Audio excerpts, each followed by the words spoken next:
মাধ্যমিক পরীক্ষার জন্য তৈরি হচ্ছ যে সকল ছাত্রছাত্রীরা তারা অনেকেই চাও প্রত্যেক বিষয়ে খুব ভালো ফল পেতে বা 100% নম্বর পেতে।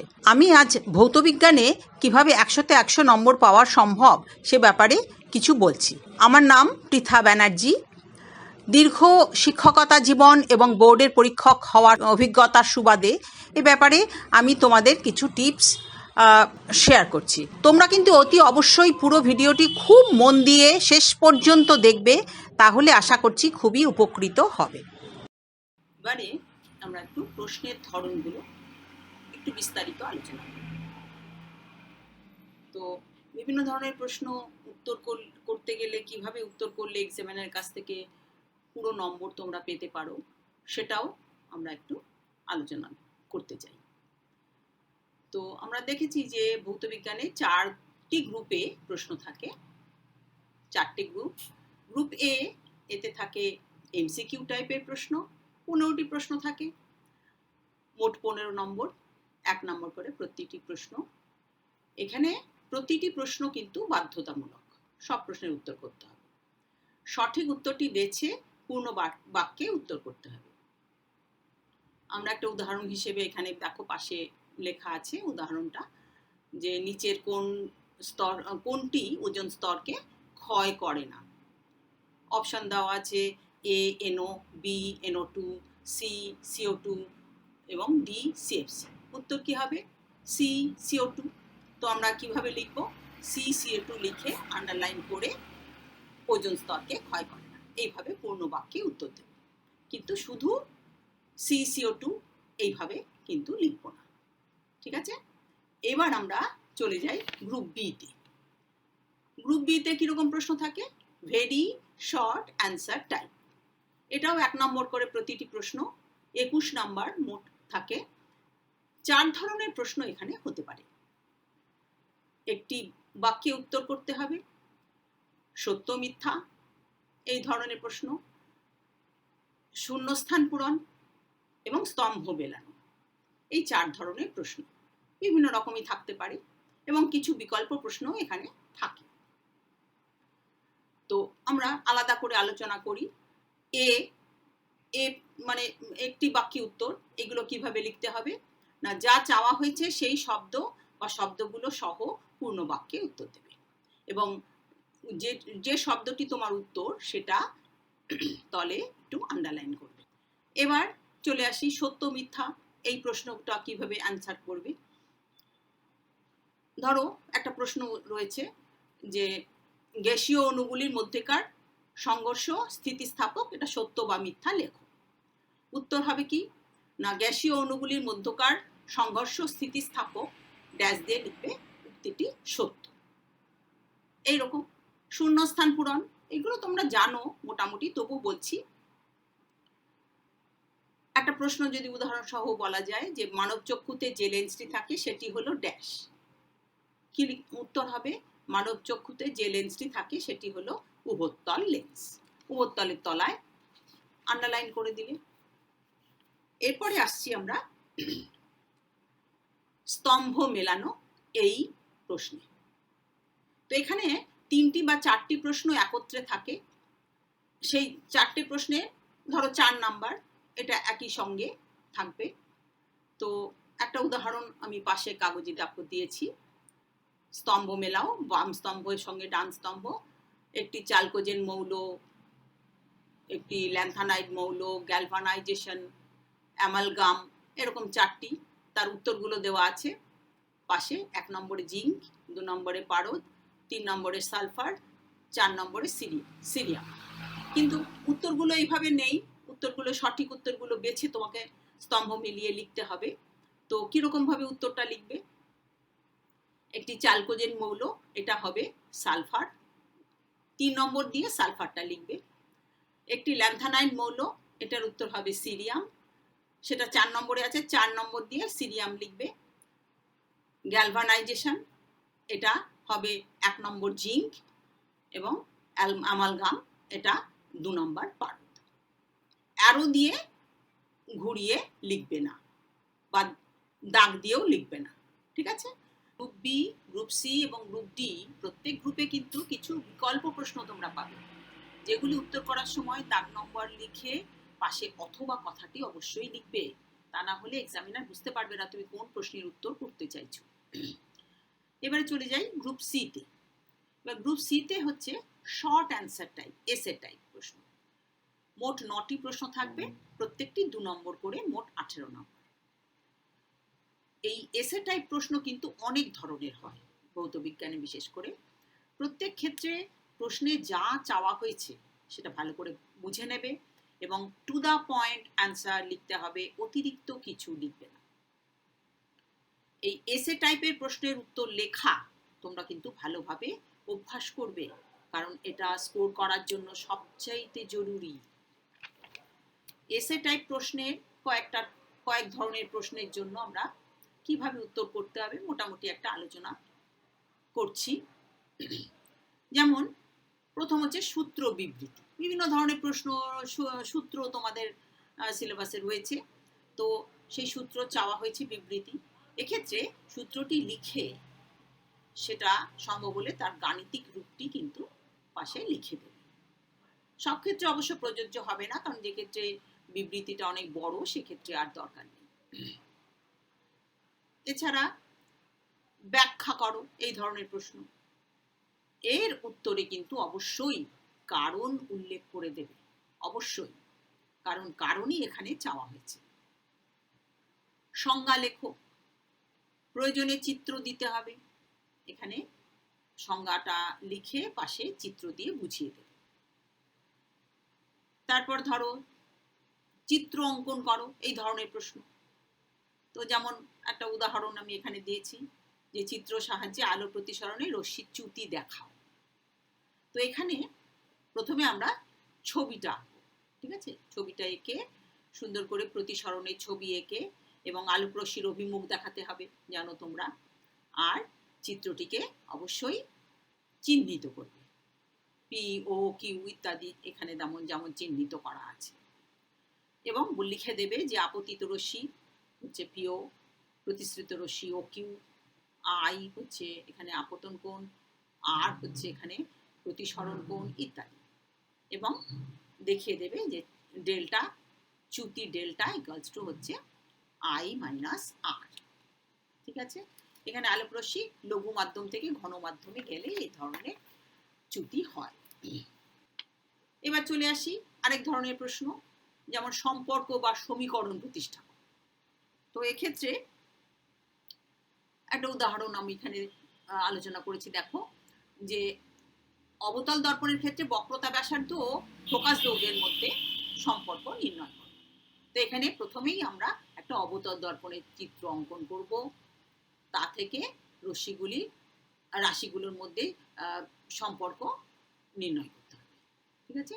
বক্রতা ব্যাসার্ধ এবং ফোকাস দৈর্ঘ্যের মধ্যে সম্পর্কটা এই ছবি থেকেই বা চিত্র থেকেই তোমরা করে দেখিয়ে দেবে। আরেকটা উদাহরণ হতে পারে, যেমন আদর্শ গ্যাসের সমীকরণটি প্রতিষ্ঠা করো। এখানে গ্যাসের সূত্র 3টি প্রথমে গাণিতিক রূপটা লিখবে, তারপরে সেখান থেকে সমীকরণটিকে প্রতিষ্ঠা করবে। এগুলো তোমরা বইতেই পরিষ্কার করে পেয়ে যাবে। আরেক ধরনের প্রশ্ন হতে পারে যে কি ঘটে বিক্রিয়া সহ লেখো বা বিক্রিয়া সম্পূর্ণ করো, বিভিন্ন রকম থাকে। এই কি ঘটে বিক্রিয়া সহ লেখো, এখানে কিন্তু অবশ্যই আনুষঙ্গিক পরিবর্তনটা লিখতে হবে, অর্থাৎ ঘটনাটায় কি ধরনের ধরো বর্ণ পরিবর্তন হচ্ছে বা অধক্ষেপ পড়ছে, কি রঙের অধক্ষেপ ইত্যাদি, এগুলো লিখতে হবে। আর অর্থাৎ ঘটনার ব্যাখ্যা দিতে হবে, আর তার পাশে বিক্রিয়াটির সমীকরণ লিখতে হবে, এবং অবশ্যই এই সমীকরণটি সমতা বিধান করতে হবে, তা না হলে কিন্তু কোনো নম্বর পাওয়া যাবে না।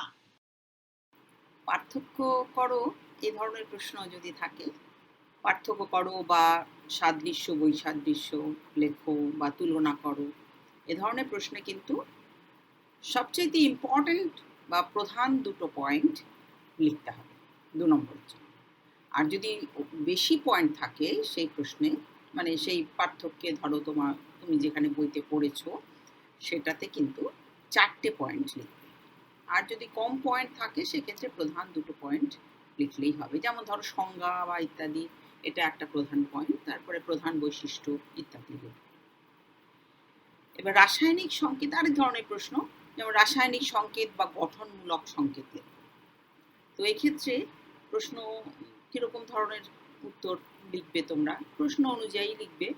যেমন ধরো একটা উদাহরণ, যে খোলা বাতাসে তামার জিনিস রাখলে তার উপরে কি বর্ণের ছোপ পড়ে, এর রাসায়নিক সংযুতি কি?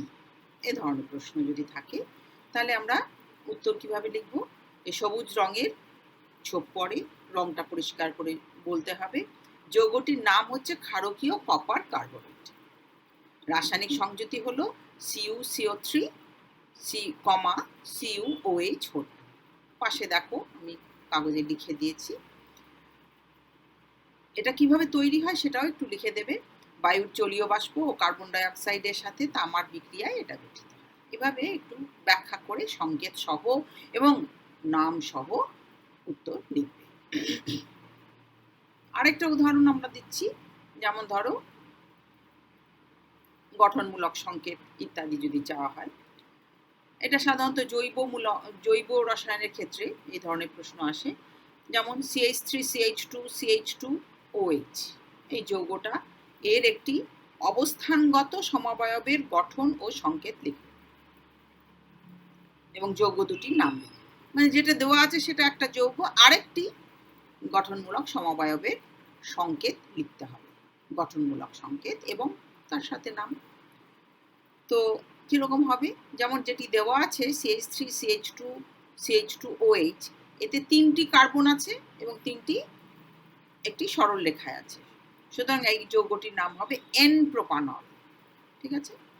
আর আরেকটি সমবায়ব হতে পারে যে যদি একটা সাইড চেন করে দেওয়া যায়, যেমন দুটো কার্বন একই লাইনে রয়েছে OH মূলকের সাথে এবং আরেকটি কার্বন যদি সাইড চেনে থাকে, যেমন ছবিতে দেওয়া আছে দেখো CH3CH3OH, তাহলে এটা হবে আইসোপ্রোপানল। ঠিক আছে? এইভাবে আমরা তোমার উত্তর করব। আরেক ধরনের প্রশ্ন, রূপান্তর করো।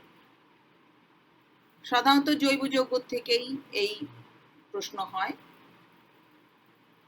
যেমন ধরো উদাহরণ হিসেবে আমরা বলতে পারি C2H5OH থেকে ইথিলিন C2H4 কি করে আমরা রূপান্তর করব। তো এখানে আমরা যে বিকারক লাগবে সেই বিকারকটা অ্যারো দিয়ে দেখিয়ে দেব। দেখো কাগজে দেওয়া আছে C2H5OH থেকে অ্যারো দেবে ডান দিকে, এবং দুটো আমরা বিকারক দিতে পারি। এক নম্বর হচ্ছে গাঢ় সালফিউরিক অ্যাসিড, এটা 160 to 170 ডিগ্রি সেন্টিগ্রেড লাগবে।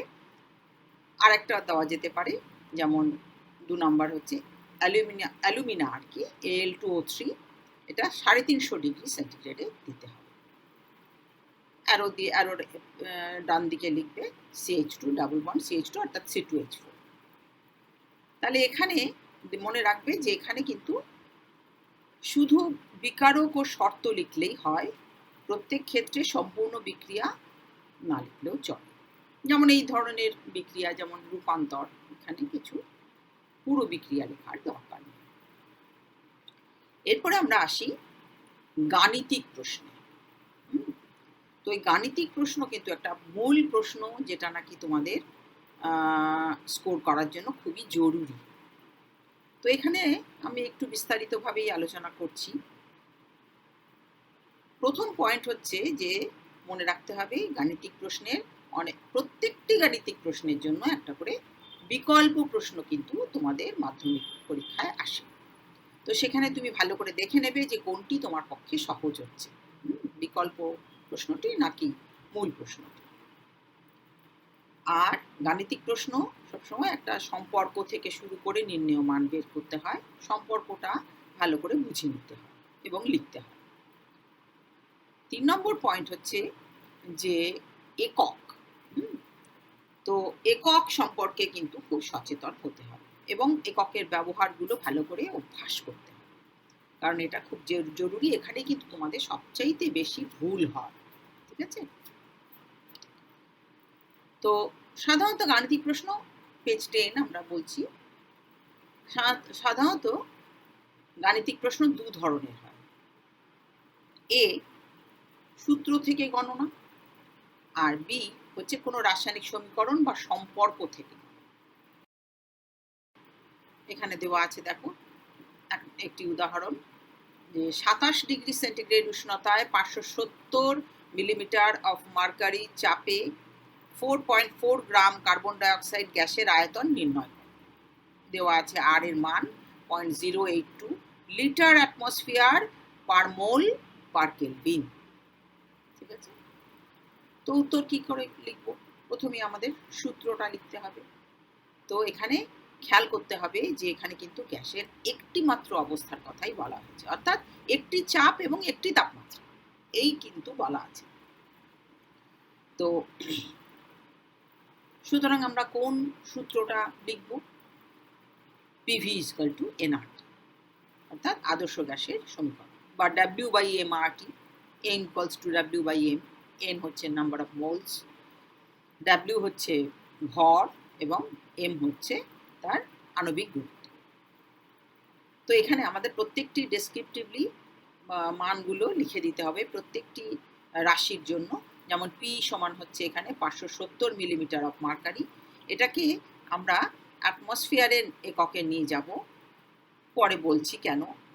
তো অ্যাটমসফিয়ারের এককে নিতে গেলে আমাদের কি করতে হবে না, 570কে 760 দিয়ে ভাগ করতে হবে, কারণ এক অ্যাটমসফিয়ার হচ্ছে 760 মিলিমিটার অফ মার্কারি। আর ভি তো বার করতে হবে, W 4.4 গ্রাম, M হচ্ছে কার্বন ডাইঅক্সাইড, সুতরাং এটা হিসেব করে দেখাবে যে এটা হচ্ছে 44 গ্রাম, আর এর মান হচ্ছে 0.082 লিটার অ্যাটমসফিয়ার পার ডিগ্রি পার মোল পার কেলভিন, এবং টি হচ্ছে 27 ডিগ্রি সেন্টিগ্রেড। 27-এর সঙ্গে 273 যোগ করলে, মানে 27 ডিগ্রি সেন্টিগ্রেড, তাকে কেলভিনে নিতে গেলে 273 যোগ করতে হবে। যোগ করে আমরা পেলাম 300K। ঠিক আছে, এবার আমরা তাহলে দেখো প্রত্যেকটা রাশির মান আমরা পরিষ্কার করে লিখে দিতে হবে, ইউনিট সহ, একক সহ, এটা মনে রাখবে। এবার আমরা সব বসালে পরে না বার করতে হবে ভি, তাই ভি সমান সমান WRT/MP, এরকম ফর্মুলার মধ্যে বসালে পরে টোটালটা দাঁড়াচ্ছে কত, হিসেব করলে আমরা মোটামুটি মুখোমুখি হিসেব করতে পারছি, করে 3.2 লিটার এরকম একটা উত্তর আসছে। তাহলে এখানে আমরা এই পি বা ভি এর এককগুলো আমরা কিন্তু পরিবর্তন করলাম, মানে ভি তো দরকার হয়নি, কারণ ভি বের করতে হবে, পি এর এককটা পরিবর্তন করতে হলো, কারণ দেওয়া ছিল মিলিমিটার অফ মার্কারিতে, সেখানে আমরা অ্যাটমসফিয়ারে নিয়ে গেলাম। সেটা কেন করলাম?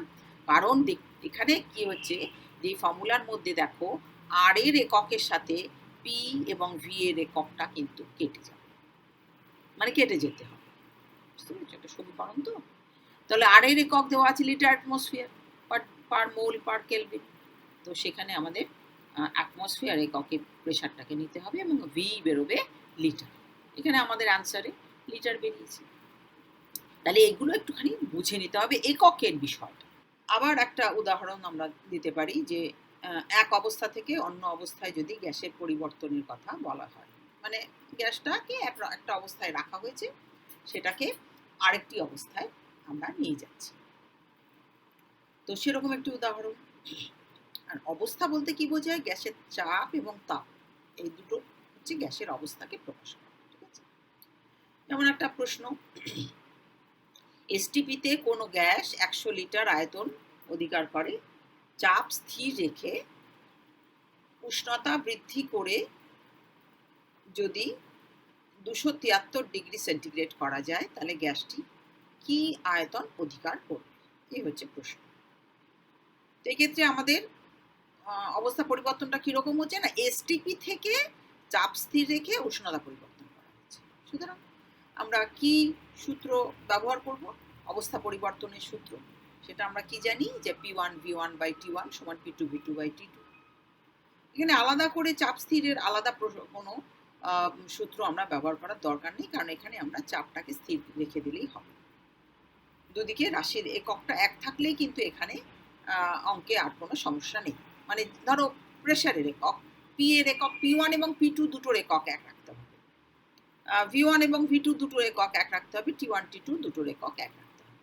এক্ষেত্রে আমাদের মানে চাপের সাথে আয়তনের এককের যে একটা সিমিলারিটি বা রাখতে হয় সেটা কিন্তু রাখার দরকার, যেমন আগের অঙ্কটাতে ছিল যে লিটার যদি এটা ব্যবহার করা হয় তাহলে ওটা অ্যাটমসফিয়ার, এরকমটা। যাই হোক, তো আমরা P1 এবার মানগুলো লিখব। P1 হচ্ছে প্রমাণ চাপ, এসটিপি প্রমাণ চাপ 1 অ্যাটমসফিয়ার, V1 হচ্ছে 22.4 লিটার, আর T1 হচ্ছে 0 ডিগ্রি সেন্টিগ্রেড বা 273 কে, কারণ প্রমাণ তাপমাত্রা হচ্ছে 0 ডিগ্রি সেন্টিগ্রেড। আর এসটিপিতে গ্যাসের মোলার আয়তন হয় কত না 22.4 লিটার, সেই হিসেবে আমরা এগুলো লিখলাম। P2 হচ্ছে P1, P2 সমান সমান P1, কারণ কি চাপ স্থির আছে, ঠিক আছে? তাহলে P1 যা ছিল P2 ও তাই হবে।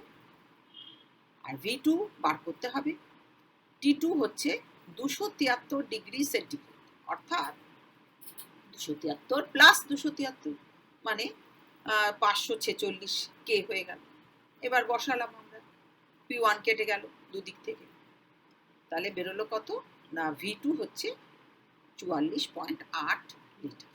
পাশে কাগজে দেখো। তো এইভাবে আমাদের খুবই সহজ, শুধু এককের দিকটা খেয়াল রাখতে হবে, আর কোন সূত্র থেকে তুমি শুরু করবে সেটা কিন্তু তোমাকে খেয়াল রাখতে হবে। এগুলো ভালো করে অভ্যাস করলেই তোমরা পারবে।